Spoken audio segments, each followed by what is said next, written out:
Ataris looked at Knight in disbelief. Someday I'm gonna find out how you do that, Ataris said. Jessica, this is Ataris, severe. Knight pointed to the large African-American man, and then to a short near-albino woman with white hair that had black streaks in it. And Arson, he said, pointing to a teenage girl with flaming red hair and glowing eyes. Together we're the warriors of justice, he said proudly. It's nice to meet all of you, Jessica said, mustering a small smile. What did you find out about Hannah? She asked Ataris.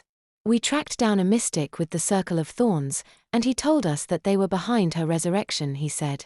Any idea why she's evil? Knight asked. Arson nodded.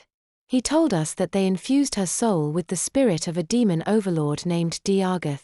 According to him, Diapered was the ruler of the Netherverse and was the most brutal ruler the Netherverse ever had, she said grimly. So basically we're screwed? Knight asked. More or less, Arson said. Well, we have to at least try to stop her, Jessica shouted, startling everyone. If none of you are willing to try, I'll do it myself, she said, and got up from her seat and headed for the exit. Jessica, sit down, Knight shouted.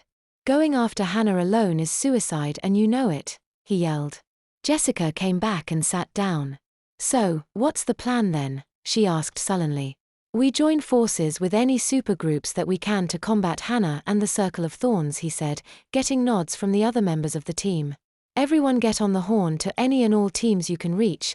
Tell them that we'll meet tomorrow at the Terra Volta reactor in Independence Port, Knight said, and watched all the team members part ways to contact the other teams.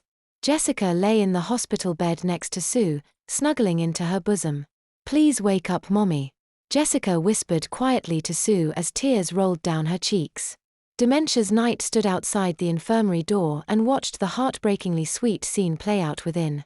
We're getting as many heroes as we can together to fight Hannah, Jessica told the comatose Sue. Sue lay unconscious in the bed while Jessica lay with her, beginning to suck her thumb and drift off to sleep.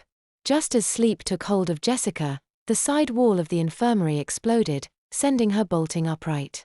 Jessica watched as Hannah glided into the infirmary slowly. Jessica! Knight shouted as he opened the door to the infirmary and ran toward Hannah with his sword drawn.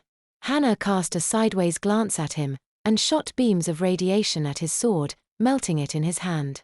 She then batted him away with a wave of force, sending him crashing into the wall behind. Jessica leapt at Hannah from the bed, and was caught in midair by the emerald-haired villain. Mommy wants to take you for a ride, pet, Hannah whispered into Jessica's ear as she kissed the young girl's forehead, causing her to wince and then pass out. Knight watched half-consciously as Hannah carried Jessica off into the night. Jessica, he said weakly before passing out.